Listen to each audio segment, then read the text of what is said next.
Hey everybody, so I'm not going to make a habit of doing these videos where I just stare into the camera and rant, although I did do a bunch of them for the Young Turks, and eventually I think became desensitized to the weirdness of doing them, but occasionally I'll do it because I hear from people that that's how they consume media and how they get their news and analysis and so forth. I personally don't consume media that way for the most part, so, whatever floats your boat. Either way, I just wanted to make an exception here because I wanted to comment on one piece of breaking quote unquote news and also use that as sort of a springboard to discuss a related matter. So, Tulsi Gabbard reached the donors threshold today, 65,000 donors for inclusion in the upcoming Democratic presidential primary debates. This was the threshold set by the DNC somewhat arbitrarily in terms of what you have to reach to be considered for inclusion in the debates. Now there's also this additional criteria given the huge number of candidates where you have to poll at a certain number. I think it's 1%. So who knows, but it does look like she'll be able to gain entry into these upcoming debates, which will begin in June. So that's a positive development. And I wanted to just touch on my general approach to candidates and covering political figures, especially in the context of a presidential race. Because I think one of my guiding principles since I started in journalism and commentary in approximately 2010 was maximum transparency. So part of the reason why there's such huge distrust in media is because people feel like they're being fed a bill of goods, like they're not being honestly dealt with, like there's always some kind of hidden agenda. And I, even before I was in journalism per se, found that extraordinarily irritating. And I think people are right to be suspicious of that. So even if you go back to some of the earliest pieces that I wrote, 2011, I dissected this kind of phony pose of objectivity that so many in the media tend to espouse. And there's some interesting questions there because now it seems like the media has overcorrected a bit in the Trump era. So you have not even the pretense of feigning neutrality so much anymore for a lot of people in elite media. In other words, it seems as though the objectivity doctrine has been jettisoned, which is a positive development in certain respects. But again, if there's an overcorrection, meaning journalists decide that they're just resistance warriors and that they're going to do anything it takes to take down Trump, that also comes with it some potential biases and the potential for unethical behavior. And I think the Trump-Russia debacle gave rise to a ton of that. But anyway, that's a longer theoretical discussion. I actually want to get into that in greater depth at some point in some form. But this is all just to say that, so obviously if you followed my coverage of Tulsi, I did the podcast interview with her. It's here on YouTube. It's on my own podcast. You'll know that I've said a number of laudatory things about her and to her. And that's because I do have a genuine belief that she's demonstrated courage in a number of ways. And I think that she has a fresh perspective that is needed in the contemporary political scene. I'm not going to just conceal that belief because I happen to be operating in some kind of journalistic capacity.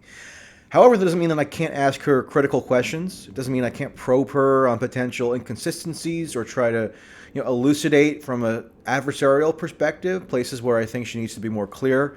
And I did that in the interview that we did that ran for 90 minutes, and some of you may have listened to it.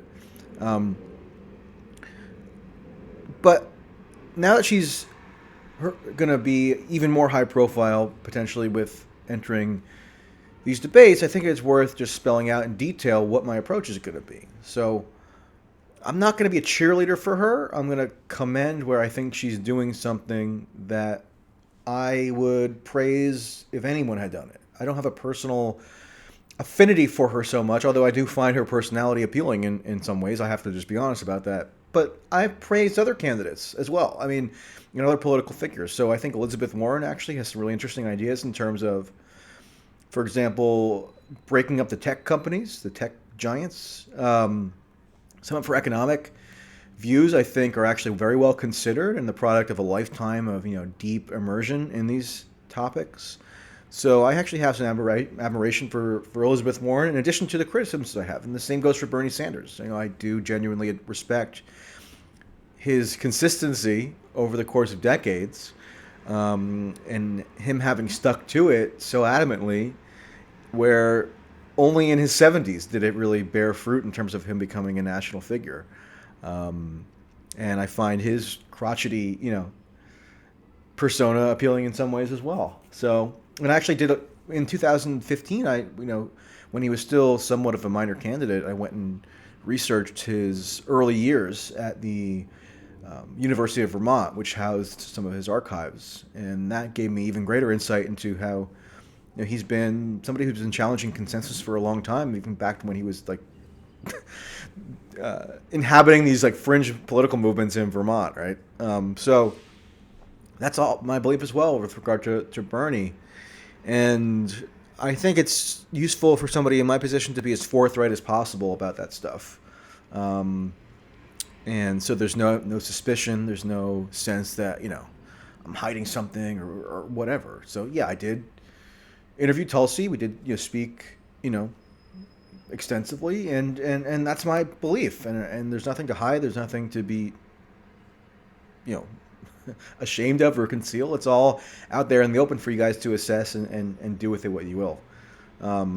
And I've made my largely negative beliefs about other candidates known. I don't think Eric Swalwell, for example, who just comically launched his campaign this week, is a particularly compelling figure. I think he's actually kind of a laughingstock. He's the guy who went around saying that Facebook memes and Twitter trolls supposedly, created by Russia are tantamount to 9/11 and Pearl Harbor. So he's one of those guys. I don't have any particular fondness for somebody like Kamala Harris. So the list goes on. We don't have to go through the whole roster of candidates. But just so you know, that's my basic approach. I'm going to be covering the presidential campaign more. It's true that I have been ensnared in all this kind of Trump-Russia fallout for a while, and that's probably going to continue for the foreseeable future, especially as the report comes out in a week or so, meaning the full Mueller report that everybody's chanting that they want so desperately.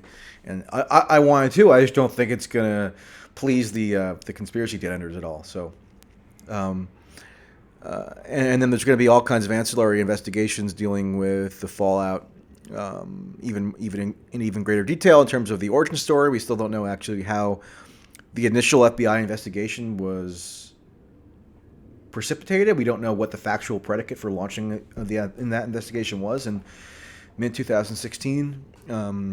The surveillance abuses have not been fully fleshed out yet. Many other dimensions of Trump-Russia are still yet to be explored, so I'm going to be doing that. But I'm also going to be covering the presidential race. And I was in New Hampshire a couple weeks ago, and that's where I followed Tulsi and was able to do my series of interviews with her. So, again, that's the approach. If you don't like it, too bad. If you have constructive feedback, I'm willing to hear it and to respond to it in good faith.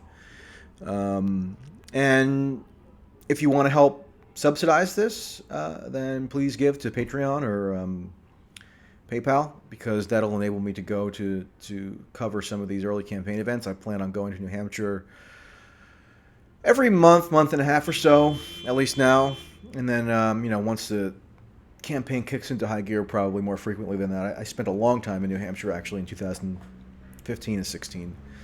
And I'd like to go to Iowa as well at some point, but New Hampshire is a little more physically proximate to me. So that's where I intend to spend the bulk of my campaign coverage. Anyway, just wanted to apprise you all of that. I don't know if you care. I don't know if you like watching me stare into a camera and talk. Again, I don't particularly like that, but if that's if that floats your boat, fine. So that'll do it for now. Have a great day.